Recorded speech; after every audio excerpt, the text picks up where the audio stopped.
Hello friends, a very good morning to all the students. Am I audible to all?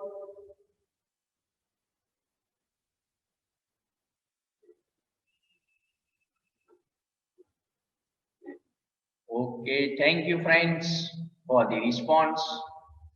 So friends, before proceeding further in the current session, let me remind you that today is the 1st Feb. Today is the last day for the submission of your assignment 3. Remember friends, today is the last day for the submission of your third assignment.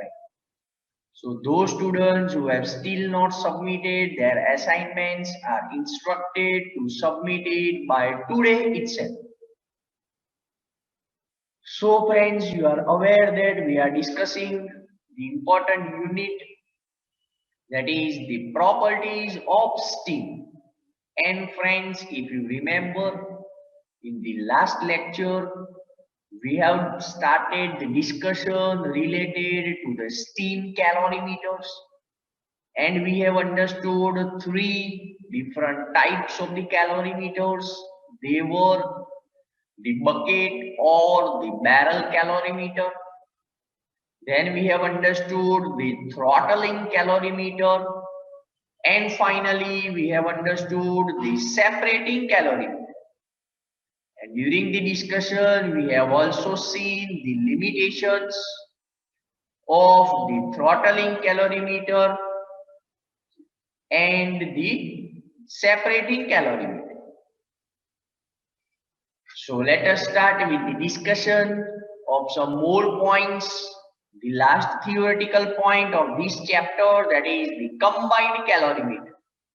And after completing that point, we will be shifting over to the discussion of the numericals. So in the numericals, firstly we will be remembering the standard equations, the general relations which will be used for solving the numericals. And then we will be solving some numericals for calculating the properties of steam. So let us start with the first topic, that is the combined calorimeter. Remember friends, the combined calorimeter is one of the important theory of this chapter. From the name only we can understand that it is the combination of separating and throttling calorimeter.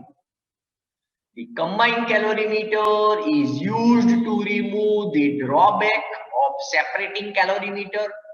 If you remember friends, the drawback of the separating calorimeter was that the water particles from the wet steam are not fully separated.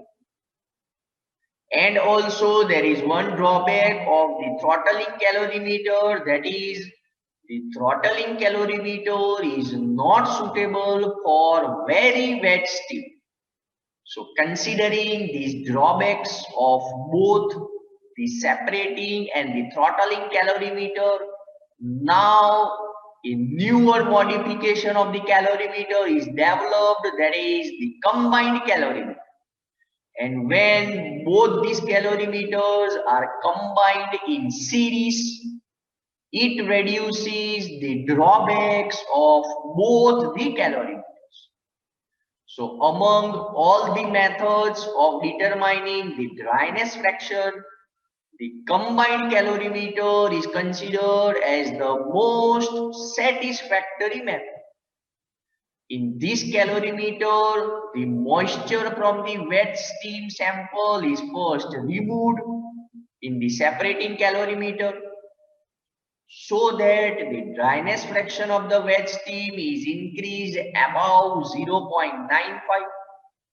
And now this increased value of the dryness fraction of the wet steam is then entered into the throttling calorimeter. And now during this process, the pressure and temperature remains constant. The sample of the steam coming out from the separating calorimeter is then passed on to the throttling calorimeter, where by undergoing the process of throttling, the wet steam is converted into the superheated steam. So this is the simple arrangement, the diagram which is representing the combined calorimeter. If you observe friends, this is nothing but the combination of separating and throttling calorimeter. The first compartment which you are seeing, that is the concept of the separating calorimeter. And the second one, second compartment, that is of the throttling calorimeter. So both these types of the calorimeters are combined and they are arranged in series. And now this combination is known as the combined calorimeter. Remember friends, during the description, you need to follow the description of the separating calorimeter as well as the throttling calorimeter. Both the descriptions must be combined in this type of the calorimeter. And this is one of the important questions which is generally asked in your examination. So let us start understanding the procedure of the experimental setup.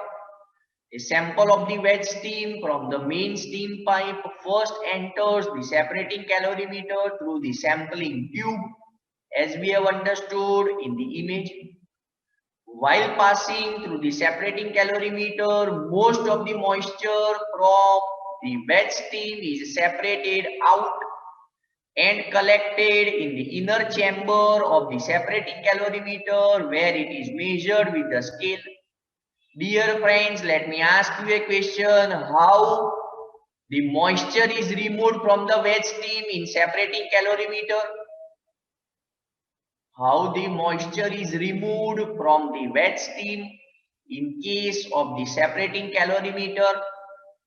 Any student, if remembering, then kindly give me your comments, your answers in the chat box. My question is very simple. How the moisture from the wet steam is removed in the separating calorimeter?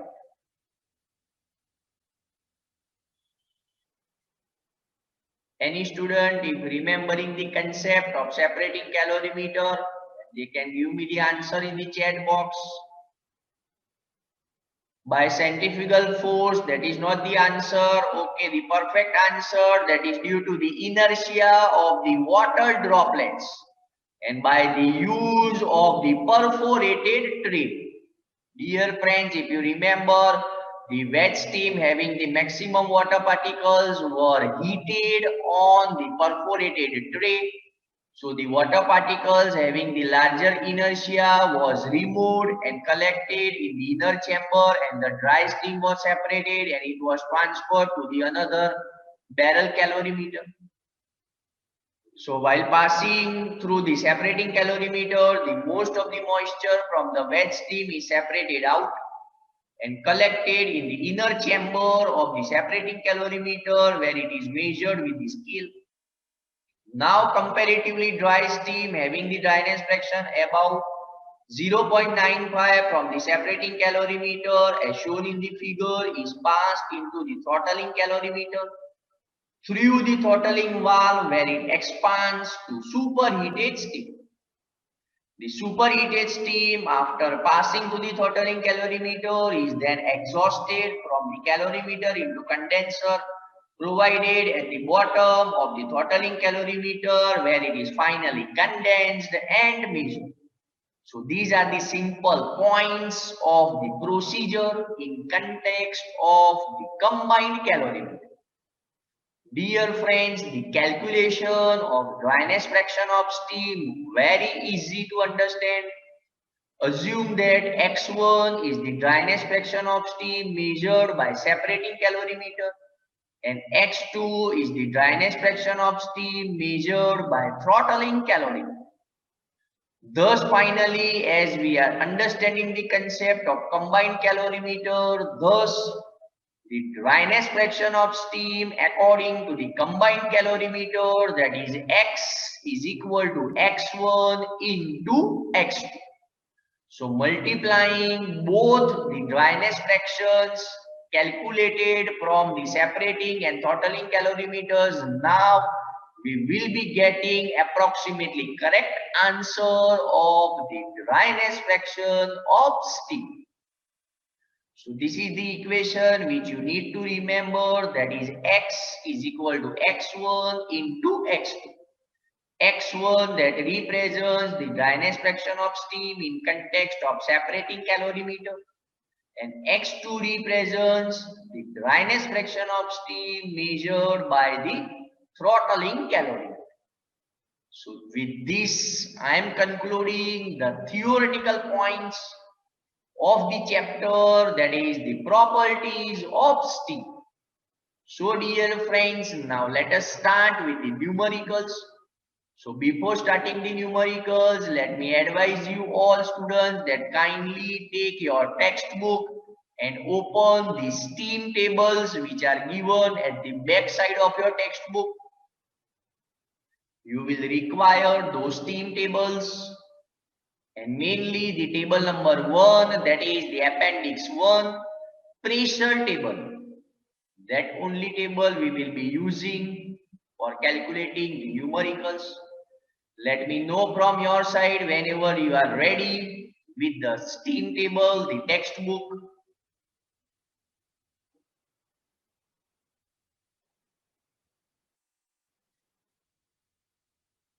Okay, fine. So firstly, let us understand some of the basic equations to be remembered for solving the numericals.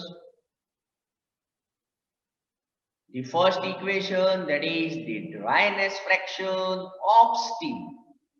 So we are already aware that dryness fraction of steam is denoted as X. So X is equal to Ms upon Ms plus Mw, where Ms represents the mass of dry steam actually present in the given quantity of wet steam, and mass is always measured in kg. Mw, that is the mass of the water molecules suspended in the given quantity of the wet steam. Also, it is considered to be in kg. Now, friends, the most important thing to remember, that is for wet steam, dryness fraction X is less than 1. For dry steam or saturated steam, X is equal to 1. And for the analysis for superheated steam, X is greater than 1. So this is an important concept. So I advise you that you kindly note down. Please remember, for the wet steam, for dry steam, as well as for the superheated steam. Let us proceed further with the next equation, that is the opposite of the dryness fraction is the wetness fraction of steam. So that is equal to Mw upon Ms plus Mw. The notations remains the same as we have discussed in the dryness fraction. Now friends, considering both these equations, it is very easy to understand that dryness fraction plus the wetness fraction is equal to 1. Now friends, the next point, that is the enthalpy of steam.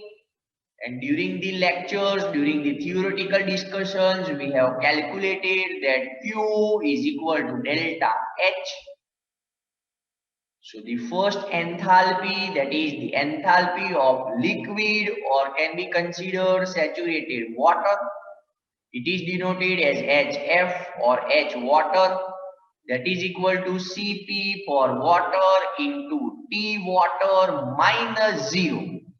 Remember friends, this 0 represents 0 degrees Celsius, where HF, that is enthalpy of liquid in kilojoule per kg, Cp water, that is specific heat of water at constant pressure. If it is not given, then we can take this value 4.1868 kilojoule per kg Kelvin.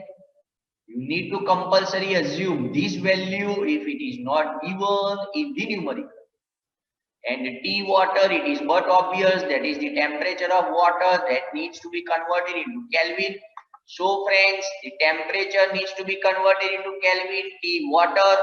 So the 0 degree Celsius will be represented as 273. Remember friends, always the temperature needs to be converted into the Kelvin scale. So temperature of water, whenever we are taking in Kelvin, the 0 also needs to be converted in Kelvin. So now the 0 becomes 273 Kelvin. Dear students, is this concept clear to all? Because I have observed majority of the students are making the error in this equation. Is this concept clear to all? Kindly give me your response in the chat box. Temperatures, always we are using it in Kelvin scale. Thank you all. Let us proceed further with the second equation, that is the enthalpy of dry saturated steam, that is Hg is equal to Hf plus Hfg, where Hg represents the enthalpy of dry steam in kilojoule per kg. Hf, that is the enthalpy of liquid, kilojoule per kg. We can easily calculate or observe this value from the steam table. And Hfg, that is the enthalpy of evaporation. Also, this value can be noted down from the steam table. The third point, that is enthalpy of wet steam. H wet is equal to Hf plus X Hfg. Remember friends, in all the equations of the wet steam, there will be the concept of the dryness fraction, that is X. Notations remain the same. Fourth point, enthalpy of superheated steam, H sup is equal to Hg plus Cps into T sup minus T saturated, where Cps represents the specific heat of the superheated steam at constant pressure, and its value is taken as 2.0934 kilojoule per kg Kelvin.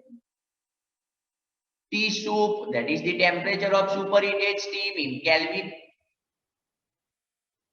and the T saturated, that is temperature of saturated steam again in Kelvin. Next equation, degree of superheat. It is very easy. That is the difference of temperatures of the superheated steam and the saturated steam. So degree of superheat, that is T sup minus T saturated. Next point, that is specific volume of steam. So specific volume of liquid or water, that is Vf, and we already know that this value will be directly obtained from the steam table in meter cube per kg. Second, that is specific volume of dry steam, that is Vg. Also, this value will be obtained from the steam table in terms of meter cube per kg. The third point, that is specific volume of the wet steam, V wet, or simply V is equal to X into Vg. The notations remain the same. And finally, the specific volume of superheated steam, applying the Charles law, doing the mathematical calculations, making the relation, we are getting the answer V sup is equal to Vg into bracket T sup by T saturated, where Vg represents the specific volume of the dry steam or the saturated steam in meter cube per kg. T sup and T saturated, temperatures of superheated steam and saturated steam respectively in Kelvin scale. Let us proceed further with the next point, that is internal energy of the steam.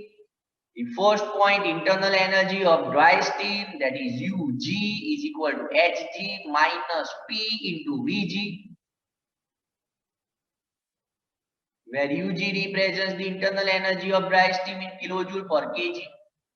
Hg, that is enthalpy of dry steam, kilojoule per kg. P is the pressure of steam. Remember friends, pressure always we need to convert it into Pascal. Vg, that is specific volume of dry steam, we have already understood, that is meter cube per kg. The second point, internal energy of wet steam, that is U wet is equal to H wet minus P into V wet. And third point, that is internal energy of superheated steam, that is U sup is equal to H sup minus P into V sup.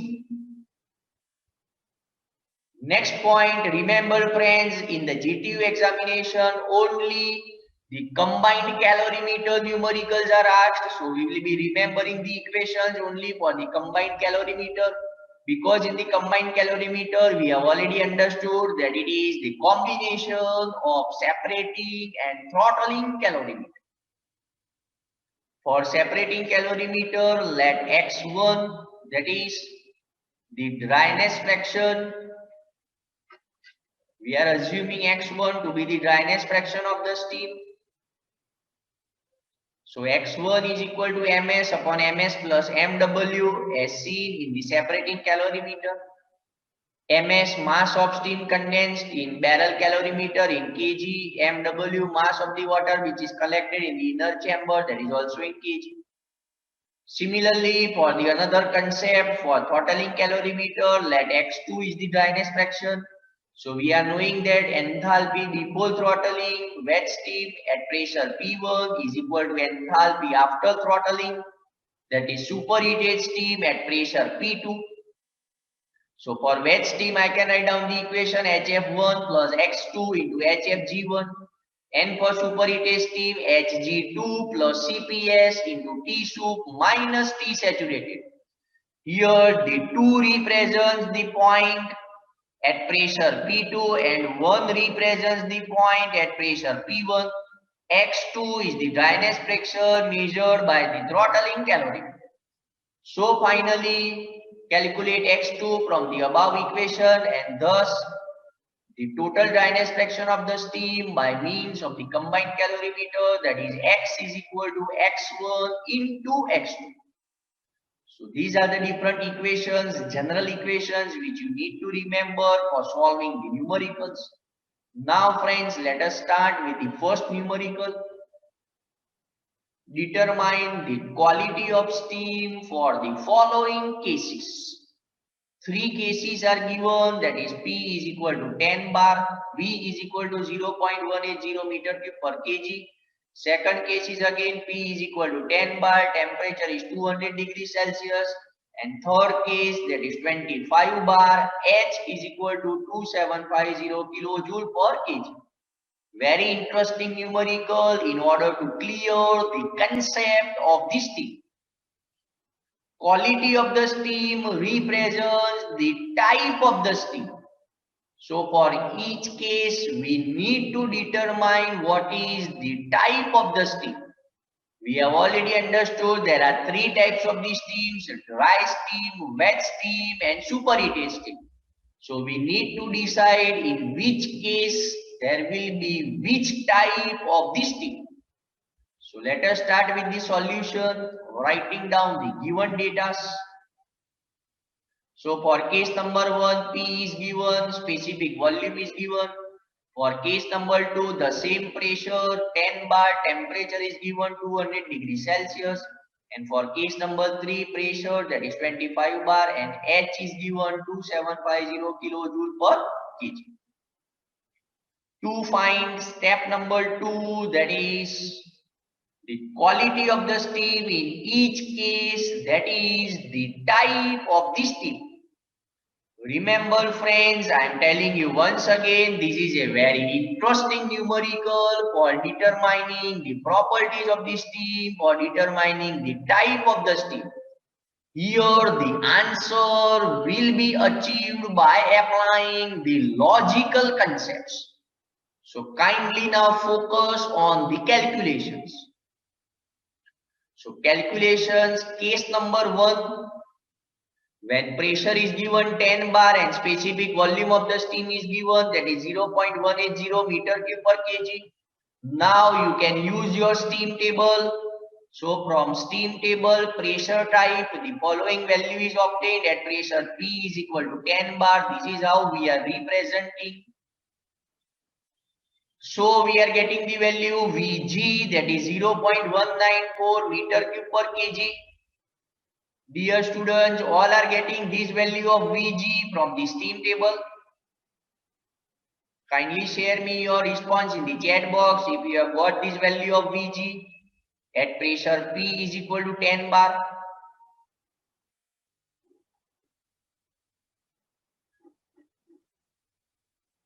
Okay, thank you all for your responses. So now let us proceed further with the calculation. The given sample of steam has the specific volume, that is 0.180 meter cube per kg. The given value is less than the value of Vg. Vg represents the specific volume of the dry steam. The specific volume of the dry steam is greater than the given value of 0.180 meter cube per kg. So friends, now can you give me the answer? What will be the type of the steam? Wet, dry or superheated? Applying the logical concepts, now can you give me the answer? Comparing both these volumes, what will be the answer? In this case, wet, dry or superheated?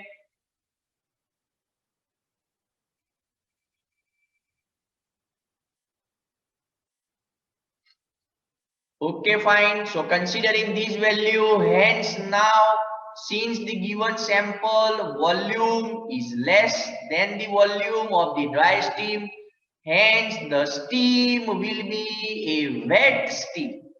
This is how we are reaching up to the answer. Now since the steam is the wet steam, we will be cross-checking the wet steam concept by finding the dryness fraction. So we can use the equation for wet steam, the specific volume V wet or V is equal to X into Vg. V is the given value 0.18 divided by Vg, that is 0.194. So X, that is 0.928. So now we have calculated that the value of X is less than 1. And now it is perfectly clear, perfect answer that the type of the steam in this case is the wet steam. So friends, have you understood this numerical? Have you understood this first case? How we have calculated or determined the type of the steam? I want your responses in the chat box, all the students. Okay, fine. Thank you all. So now let us proceed further with second case. So in case 2, we are having the same pressure but temperature is given, that is 200 degrees Celsius. So now friends, from the steam table at the same pressure P is equal to 10 bar, I am getting T saturated, saturation temperature, that is 179.9 degrees Celsius. The given sample of steam has the temperature T, that is 200 degrees Celsius. That means the given temperature is greater than the saturation temperature. Hence now we can tell that the steam, the given steam will be a superheated steam. And in context of the superheated steam, now we will be determining the degree of superheat. So now for superheated steam, degree of superheat, that is T sup minus T saturated. Thus the degree of superheat, that is 200 minus 179.9, that is 20.1 degrees Celsius. So the final answer in this case, that is the given sample is a superheated steam. Dear students, have you understood the second case? It was in context of the temperatures, the temperature of the saturated steam and the given temperature. Have you all understood the second case of this numerical? Kindly give me your response.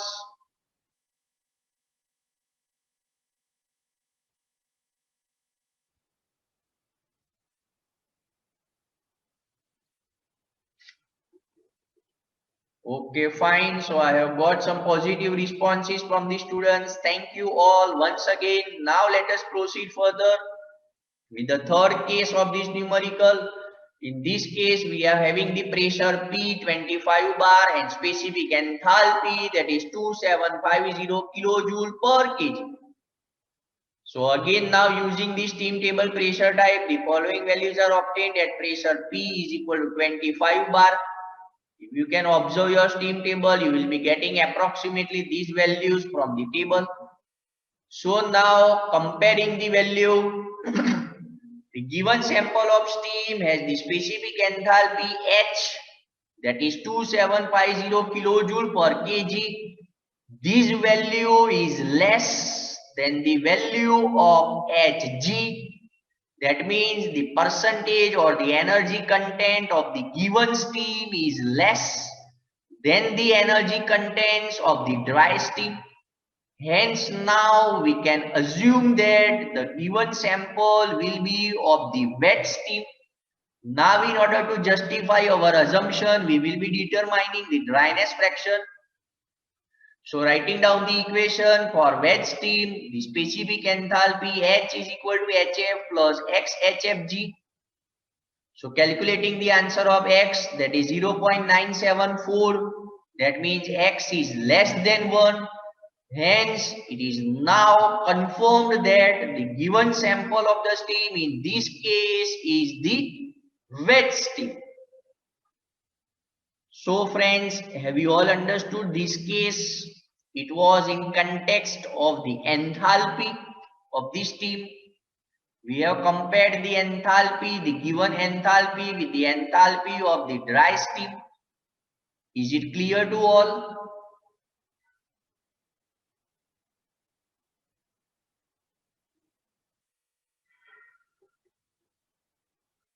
Okay, fine. Thank you. So now let us proceed further with the second numerical. So second numerical states that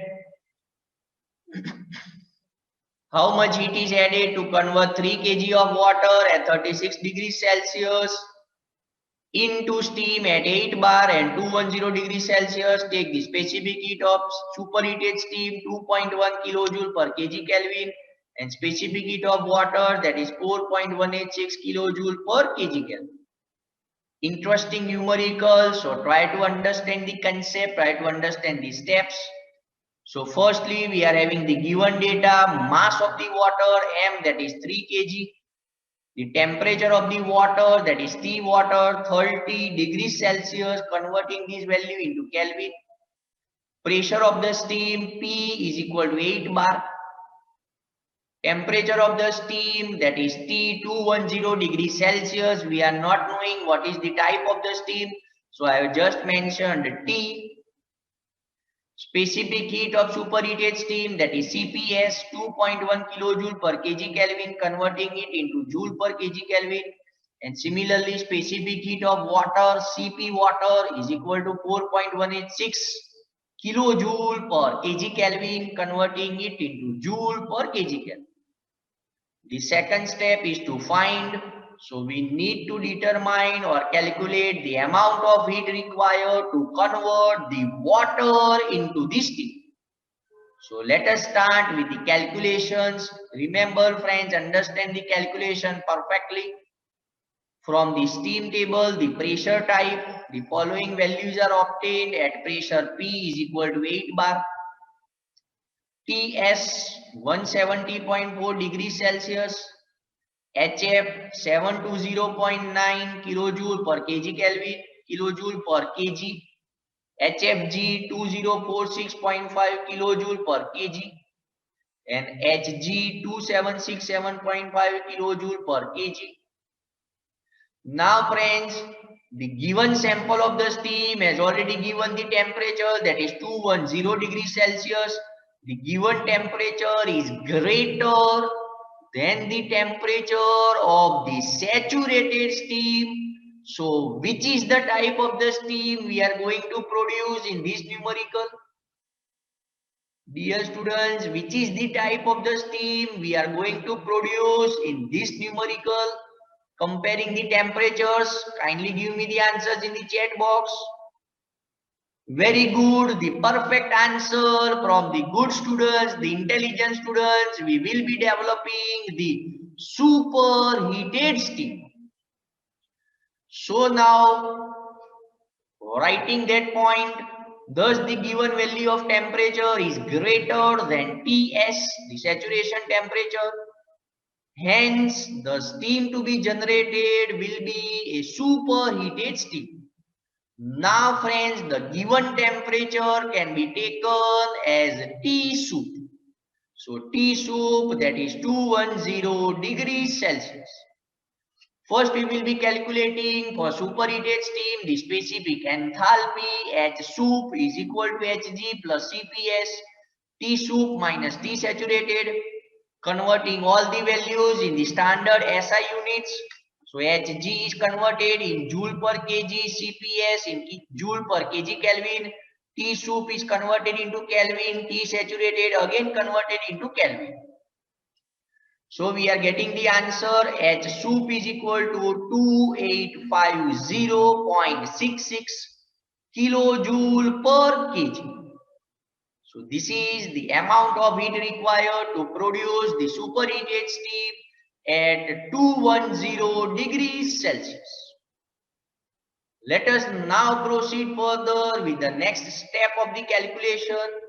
Now for the saturated water, the specific enthalpy, that is H water or HF, that is equal to Cp water into T water minus 0. Remember friends, the 0 stands for the 0 degrees Celsius. So HF is equal to 4.186 into 10 raised to power 3 into the temperatures converted into Kelvin scale. So HF answer comes out to be 125.58 kilojoule per kg. So now friends, the net amount of heat required to convert the water to the superheated steam, H net is equal to H soup minus HF. So that is 2725.08 kilojoule per kg. But we are given 3 kg mass of the water. Thus, the total amount of the heat required to convert 3 kg of water to superheated steam, that is H total enthalpy, that is M into H net. So the answer comes out to be 8175.24 kilojoule. So this is the end of the numerical. Let me know from your side if you have understood this numerical perfectly, the steps of the numerical. Dear students, have you all understood these steps?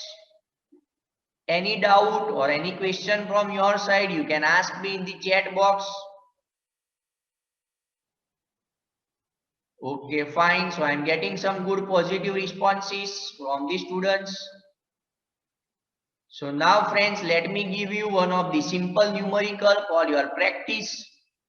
So this is the practice numerical.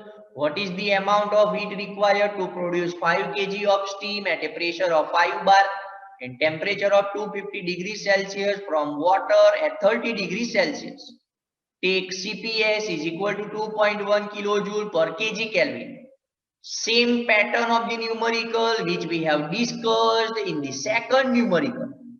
You need to follow the same steps as we have done in the second numerical.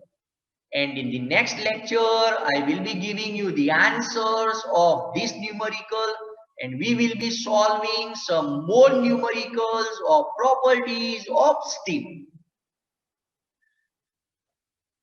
So I instruct to all the students to take the note of this practice numerical.